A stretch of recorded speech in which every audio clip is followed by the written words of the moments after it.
So here's a tennis ball in Photoshop, but unfortunately there's no shadows or lighting, so how do we add those in to make this look realistic? Well, let's get started. First of all, you can go to Filter and add in a neural filter. From here you can select the harmonization option and then select the drop down and click on the background. Now you can take the strength and drag this all the way up, and now you've applied a color adjustment to this ball. Now we can take this one step further by going to the adjustment layers and adding in a hue and saturation filter.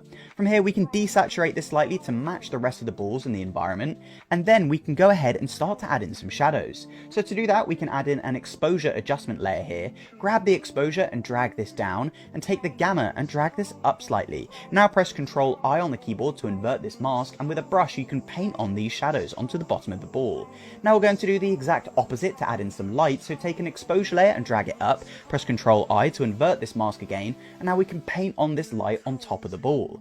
Now we can add in an actual shadow, so to do that we're going to select the ball and add in a drop shadow, copy these settings here and hit OK. Now right click on top of this drop shadow adjustment layer and click Create Layer. Now you've separated this drop shadow onto a new layer, you can move this around and adjust the opacity so it matches the environment.